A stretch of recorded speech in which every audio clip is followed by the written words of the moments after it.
Hi everyone, मेरा नाम ऋषभ है और आज हम लोग इस वीडियो में बात करने वाले हैं सीडीएसएल की, सेंट्रल डिपॉजिटरी सर्विसेज लिमिटेड।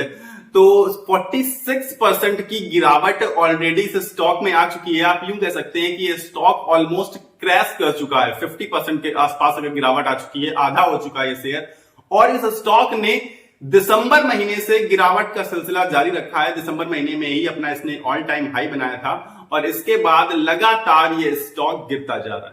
अब आप सब कहेंगे कि मार्केट में गिरावट है, मार्केट में गिरावट का माहौल है, मार्केट के सेंटीमेंट्स निगेटिव हैं, जिसकी वजह से ये स्टॉक भी लगातार गिर रहा है। लेकिन आप सबको मैं सिर्फ एक रिमाइंड कराना चाहता हूं कि मार्केट सेंटीमेंट्स निगेटिव या फिर मार्केट में जो गिरावट है वो सितंबर महीने से जारी है, जबकि इसने सितंबर महीना, अक्टूबर महीना, नवंबर, इनफैक्ट दिसंबर में अपना ऑल टाइम हाई बनाने के बाद लगातार गिरावट दिखाई है।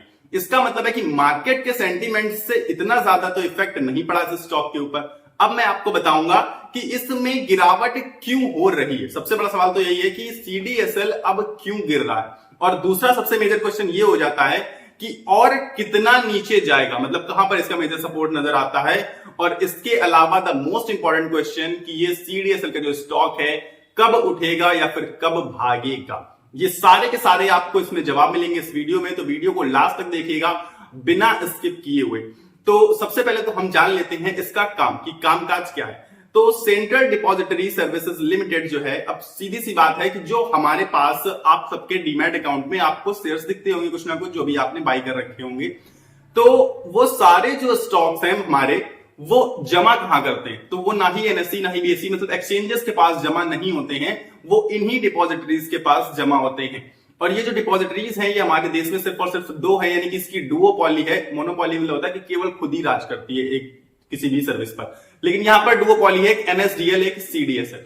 तो जो नेशनल वाला यानी कि एनएसडीएल है वो अभी तक लिस्टेड नहीं है ऑलरेडी अभी फिलहाल, लेकिन हो सकता है कि आगे आने वाले समय में लिस्ट हो जाए, आईपीओ लेकर आए और लिस्ट हो जाए।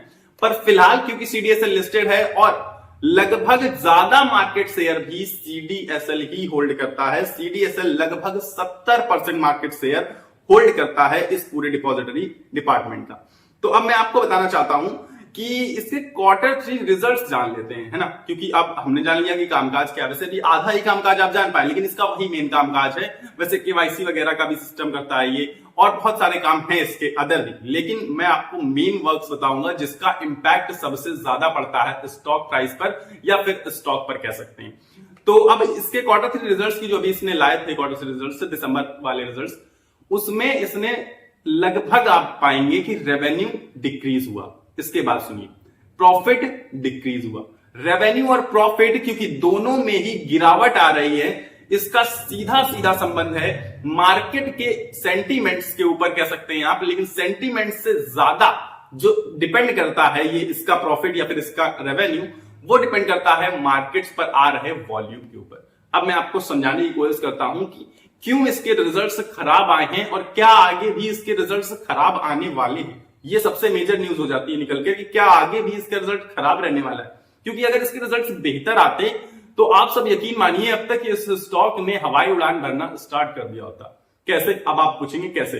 क्योंकि आप देखिए रिजल्ट्स जब अनाउंस नहीं हुए, दिसंबर क्वार्टर के रिजल्ट्स कब जनवरी में अनाउंस होते हैं या फरवरी तक लगभग अनाउंस होते हैं, तो दिसंबर से ही इसमें गिरावट जारी हुई। इसका मतलब है कि देखिए कुछ तो चीजें चल रही है मार्केट में जो हम सबसे ऊपर है, हम सबकी सोच से बाहर है, ठीक। क्योंकि जो बड़े प्लेयर्स हैं वो प्रॉफिट कमा रहे हैं, वो पता नहीं कैसे कमा रहे हैं। अभी आप ये समझ लीजिए, अब मोटी मोटी बात, कि हो सकता है उन्हें इंटरनल न्यूज मिल जाती हो, उन्हें कुछ चीजें पता चल जाती हो एक्स्ट्रा जो हम लोगों को नहीं पता चल पाती है। हालांकि लीगल है, लेकिन अभी फिलहाल जैसा है वैसा ही रहेगा, क्योंकि बीएसई के साथ भी सेम सिचुएशन हुई है कि बड़े प्लेयर्स कमा भी लेते हैं और बड़े प्लेयर्स पहले निकल भी जाते हैं, ये चीजें। तो दिसंबर महीने से ही गिरावट का सिलसिला जारी होता है, जबकि किसी को नहीं पता था कि इसका रिजल्ट तो खराब आने वाला है। दिसंबर महीने, दिसंबर क्वार्टर का रिजल्ट आगे पता चलता ना खराब आने वाला है, पर दिसंबर से ही गिरावट जारी हुई, यानी कि कुछ तो प्रॉब्लम चल रही है अंदर भी।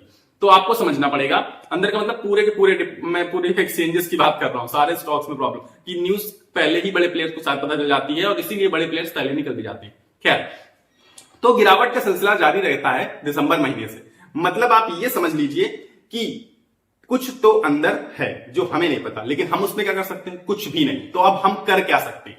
हम इसे अच्छे से एनालाइज कर सकते हैं और खास चीज है, आप हमेशा लॉन्ग टर्म में बैठा करिए। शॉर्ट टर्म में ये उठापटक, ये वॉलेटिलिटी चलती ही रहेगी मार्केट में, आप सब बहुत ही अच्छे से जानते हैं। तो इसके सामने कुछ चैलेंजेस आ रहे हैं, कुछ तो प्रॉब्लम्स आ रही हैं इसके सामने, जिसकी वजह से ये स्टॉक प्राइस नीचे आकर खड़ा हो चुका है। और उन चैलेंजेस में सबसे ऊपर है कि इसकी डिपेंडेंसी ऑन मार्केट वॉलेटिलिटी, कि ये जो मार्केट वॉलेटिलिटी पर डिपेंड करता है, और उसकी वजह से देखिए लो ट्रेडिंग वॉल्यूम्स, जो वॉल्यूम्स हैं ट्रेडिंग के वो कम आने लगे। अब वॉल्यूम्स अगर घटने लगेंगे, वॉल्यूम्स डिक्रीज करेंगे, तो सीधा सीधा इसके प्रॉफिट मार्जिन पर, इसके रेवेन्यू पर इंपैक्ट पड़ने लगेगा। कैसे? वॉल्यूम्स कम आ रहे हैं मतलब कम लोग ट्रेड्स ले रहे हैं, कम लोग ट्रेड्स ले रहे हैं, इसका सीधा सीधा मतलब है कि देखिए ट्रांजैक्शन चार्जेस पर ये लोग ज्यादा डिपेंड करते हैं। तो ट्रांजैक्शन चार्जेस जब कम ही लोग आ रहे हैं, वॉल्यूम कम जनरेट हो रहा है, ट्रेड्स कम लोग ले रहे हैं, तो कम ट्रांजैक्शन चार्जेस मतलब कम पैसा आ पाएगा, जनरेट कम हो पाएगा, रेवेन्यू घटेगा, सीधी सी बात, और प्रॉफिट भी घटने लगेगा। अब दूसरी चीज कि ट्रांजैक्शन वॉल्यूम्स भी क्या हो रहे हैं, कम हो रहे हैं। ट्रांजैक्शन वॉल्यूम्स का मतलब, अब आप इसको दोनों को अलग अलग तरीके से समझिएगा। ट्रांजैक्शन जो मैंने अभी आपको बताया था कि ट्रेडिंग वॉल्यूम्स कम होना, ट्रेडिंग वॉल्यूम्स मतलब मैंने बताया ना कि कम लोग आएंगे तो कम लोग ट्रेड लेंगे तो कम अमाउंट जनरेट हो पाएगा। ट्रांजैक्शन वॉल्यूम्स कैसे कम हो रहे हैं? Transaction volumes in the sense कि आप समझिए, आप किसी स्टॉक को बेचने वाले थे लेकिन बेच नहीं पाए, स्टॉक गिर गया। ज्यादातर लोगों के साथ ऐसा हुआ। तो बहुत सारे लोगों ने तो बेचा और बहुत सारे लोग बेच रहे हैं, लेकिन बहुत सारे लोग बेचारे सदमे में चले गए। उन्होंने कहा आप क्या कर सकते हैं, नहीं बेच सकते, पड़े रहने देते हैं, कभी बढ़ेंगे तो बेचेंगे, है ना, या चीजें इस तरीके से लेने लगे, लाइटली लेने लगे। आप समझ लीजिए कि बाई भी नहीं कर रहे हैं बेचारे, खरीदारी भी नहीं कर रहे हैं, बेच भी नहीं रहे हैं, जो है जैसा चलने दे रहे हैं। तो ट्रांजैक्शन नहीं कर रहे हैं कुल मिला के, ना बाई कर रहे हैं ना सेल कर रहे हैं। जब तक पैसा ना निकालेंगे ना डालेंगे, तब तक आप ये समझिए कि इनको ट्रांजैक्शन चार्जेस कैसे मिलेंगे। तो ट्रांजैक्शन के वॉल्यूम्स भी क्या होने लगे, घटने लगे। आई होप मैंने दोनों चीजें आपको बहुत बेहतर तरीके से क्लियर की होंगी कि वॉल्यूम, ट्रेडिंग वॉल्यूम जो घटा है और ट्रांजैक्शन वॉल्यूम जो घटा है, दोनों अलग अलग बातें हैं और दोनों अलग अलग चीजें हैं। ठीक, अब मैं आपको बताऊंगा कि जो नए डीमैट अकाउंट ओपनिंग थी, उनके भी नंबर ऑफ जो नंबर्स थे वो पहले बहुत तेजी से इंक्रीज कर रहे थे सितंबर तक, इसके बाद से डिक्रीज होना स्टार्ट हुए। तो जब तक नए अकाउंट्स खुलेंगे नहीं, नए शेयर्स बाय नहीं किए जाएंगे, तो डिपॉजिट कहां करेंगे ये लोग, है ना। तो डिपॉजिट तो इनके पास होते हैं, लेकिन जब नए अकाउंट्स खुले, नए शेयर्स बाय किए जाए, तब तो डिपॉजिट करें। तो सीधी सी बात है कि अकाउंट्स ओपनिंग भी क्या हुई, कम हुई, जिसकी वजह से इसका रेवेन्यू और प्रॉफिट दोनों पर ही इंक्रीज, मतलब सीधा सीधा सा क्या पड़ेगा, फर्क पड़ेगा। अब मैं आपको बताऊंगा कि इन्होंने प्राइसिंग कट्स भी किए थे और उसकी वजह से इनके रेवेन्यू पर इंपैक्ट पड़ा। प्राइसिंग कट्स मतलब जो ट्रांजैक्शन चार्जेस लगते हैं, उसमें इन्होंने 20% ट्रांजैक्शन चार्जेस रिड्यूस कर दिए थे, कम कर दिए थे, और उसका सीधा सीधा मतलब था, उस पर इनका जो बयान आया था, उन्होंने कहा कि हम सबके लिए बहुत सस्ता करना चाहते हैं, लोगों के लिए, खास करके रिटेल इन्वेस्टर को अट्रैक्ट करने के लिए इन्होंने वो चार्जेस घटाए थे। और इस समय आप सबको पता है कि मार्केट में पैनिक का माहौल है, तो वो ट्रांजैक्शन चार्जेस मैटर नहीं करते, क्योंकि पूरा का पूरा शेयर मार्केट धड़ा है। समझ गए होंगे आप लोग इस चीज को कि इन्होंने प्राइस भी कट कर दिए और अब वॉल्यूम्स भी नहीं आ रहे हैं, ट्रांजैक्शंस भी नहीं हो रहे हैं, जिसकी वजह से रेवेन्यू और प्रॉफिट दोनों पर ही बहुत बड़ा इंपैक्ट पड़ रहा है। नेक्स्ट मैं आपको बता देता हूं कि सेबी के रेगुलेटरी जो चेंजेस होते हैं, कुछ कुछ नियम लाती रहती है सेबी, जिसका भी इंपैक्ट इनके ऊपर साफ साफ तरीके से पड़ता है। अगर इन्वेस्टर्स, ट्रेडर्स, इन सबके ऊपर इंपैक्ट पड़ेगा। आप सबको पता है कि एफएनओ में चेंजेस होते रहते हैं, तमाम ट्रेडिंग्स को रोकने की प्रयास किए जाते हैं, जिसकी वजह से वॉल्यूम्स में इंपैक्ट पड़ता है। अभी मैंने आपको बताई चीजें, तो उसकी वजह से भी इसके रेवेन्यू में इंपैक्ट पड़ता है, और रेवेन्यू में इंपैक्ट पड़ेगा तो प्रॉफिट में भी इंपैक्ट पड़ता हुआ नजर आता है। ये सारे तो हो गए इसके चैलेंजेस। अब मैं इसके बताऊंगा आपको कि कुछ पॉजिटिव चीजें और कुछ नेगेटिव चीजें, और लास्ट में मैं आपको बताऊंगा अपना ओपिनियन कि मेरा ओपिनियन क्या कहता है इस स्टॉक के बारे में, कि आपको इस स्टॉक में क्या करना चाहिए या फिर क्या नहीं। तो पहले हम जान लेते हैं पॉजिटिव्स के बारे में। तो कंपनी जो है वो ऑलमोस्ट क्या डेप्ट फ्री ही है, लगभग, ठीक है। तो कंपनी डेप्ट फ्री है, और जो कंपनियां डेप्ट फ्री होती हैं वो मुझे पर्सनली बहुत अच्छी लगती है कंपनियां, ठीक। तो पहला पॉजिटिव पॉइंट है कि कंपनी डेप्ट फ्री है। दूसरा पॉजिटिव पॉइंट है कि कंपनी ने बहुत ही बेहतरीन प्रॉफिट ग्रोथ दिखाई है। लास्ट के 5 सालों में अगर आप उठाकर देखेंगे तो 30% CAGR से ग्रोथ हुई है, जो कि मैं कहूंगा कि बहुत अच्छी ग्रोथ है, क्योंकि ये प्रॉफिट ग्रोथ है। अपना बिजनेस तो जैसा एक्सपेंड किया वो किया, लेकिन 30% से अगर प्रॉफिट इंक्रीज कर रहा है तो बहुत अच्छी बात है मेरे हिसाब से। तो दूसरा एक पॉजिटिव पॉइंट आ जाता है। तीसरा पॉइंट क्या निकल कर आता है कि कंपनी का जो ROE है, रिटर्न ऑन इक्विटी, अगर 3 इयर्स की उठाकर देखेंगे तो लगभग 29% की निकल कर आती है। 29% again good number I guess. तो 3 इयर्स का अगर हम नंबर लेते हैं, क्योंकि 3 इयर्स एक बड़ा स्केल हो जाता है, बड़ा पैरामीटर हो जाता है, उसमें अगर 29% से इंक्रीज कर रहे हैं अपना ROE, रिटर्न ऑन इक्विटी, तो बेहतर चीज है। एक हिसाब से ROE बहुत अच्छा है। अब आप समझिए कि कंपनी लगभग 1% के आसपास डिविडेंड भी प्रोवाइड करती है, जो कि ठीक है। अगेन मैं कहूंगा बहुत अच्छा नहीं है, बहुत एक्स्ट्राऑर्डिनरी नहीं है, क्योंकि इससे बहुत अच्छे अच्छे डिविडेंड देने वाली कंपनियां हैं।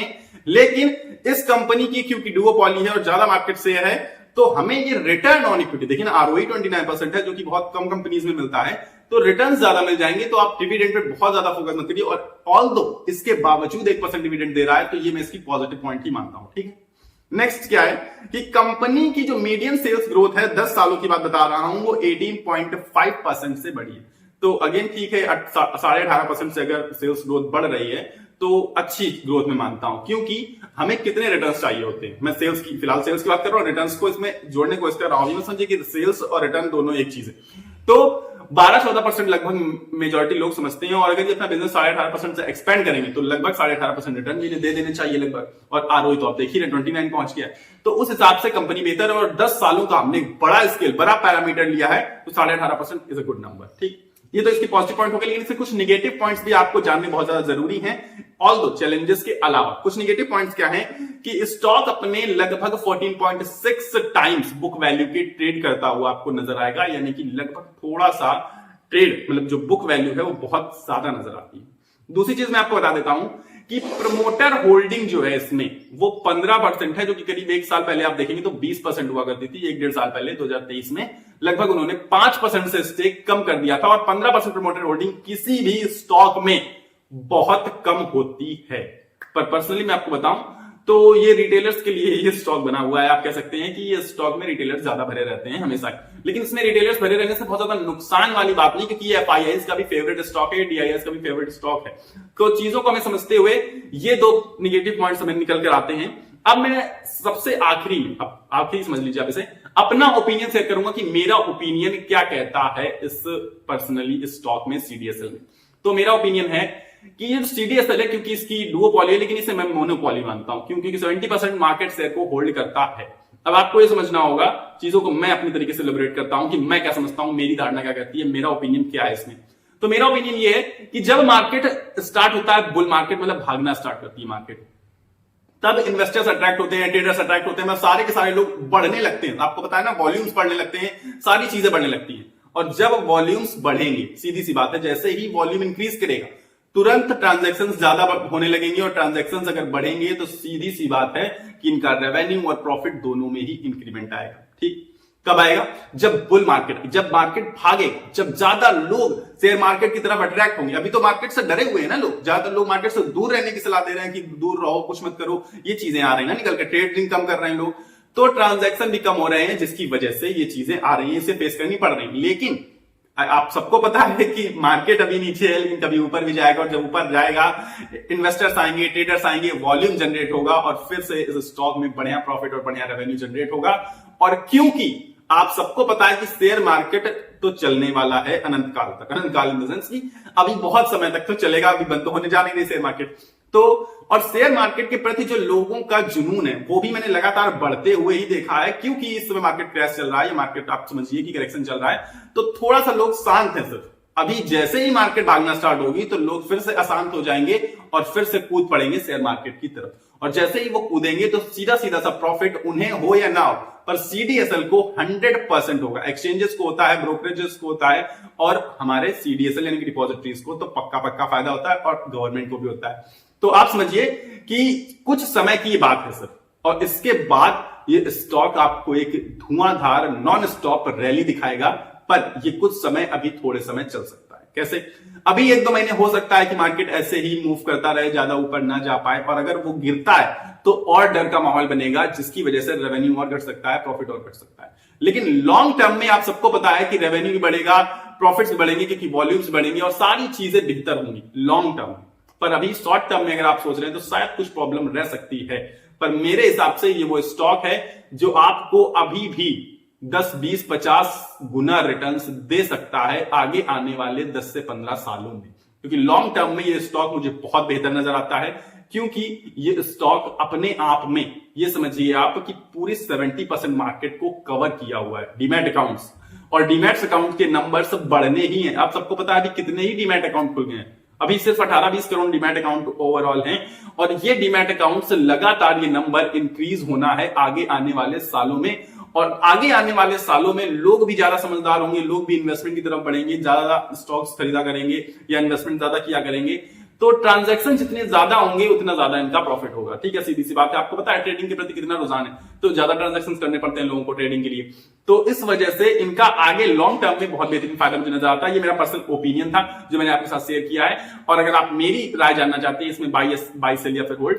तो होल्ड की तो देखिए कोई भी राय आपको दे देगा, क्योंकि इतना प्यारा सा स्टॉक है, अभी तक इसमें सेलिंग की किसी भी एनालिस्ट ने इसको सेल करने की बात नहीं करी है। जिसने भी की है बाई या फिर होल्ड करी, तो होल्ड तो आपको कोई बता देगा, लेकिन मैं आपको पर्सनली बताऊं तो ऐसा अच्छा स्टॉक 46% का डिस्काउंटेड रेट पर मिल रहा है, तो हमें जरूर से जरूर बाय करना चाहिए। लेकिन हमारा नजरिया लॉन्ग टर्म का होना चाहिए। अगर हम शॉर्ट टर्म के लिए सोच रहे हैं तो कुछ थोड़ी बहुत गिरावट भी आ सकती है और थोड़ा बहुत आपको रिटर्न भी मिल सकता है, पर क्योंकि आपको बहुत सारा भारी रिटर्न चाहिए, आपको वेल्थ जनरेट करनी है, तो वो आपको लॉन्ग टर्म में वेल्थ जनरेट होते हुए दिखेगी। और ये स्टॉक उस वेल्थ जनरेशन के लायक है, वो स्टॉक बहुत ही प्यारा है। ये स्टॉक सीडीएसएल है और हमने इस वीडियो में पूरी की पूरी सीडीएसएल के बारे में बात की है।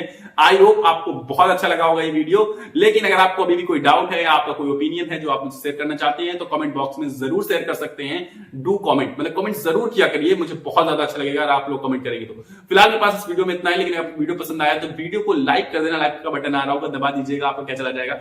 और साथ ही साथ सब्सक्राइब कर दीजिएगा चैनल, सब्सक्राइब का बटन उसके थोड़ा सा बगल में आ रहा होगा, सब्सक्राइब का बटन दबाकर मेरे साथ जुड़ जाइएगा, ताकि आपको ऐसे ही वीडियोस मिलते रहें और शेयर मार्केट्स को हम लोग आपस में मिलकर कवर करते रहे और फाइनेंशियली आगे बढ़ते रहे। मिलेंगे अगले वीडियो में, तब तक के लिए आप सभी को क्या करना है, अपनी सेहत का ख्याल रखना है, स्वस्थ रहिए, मस्त रहिए। नमस्कार, धन्यवाद।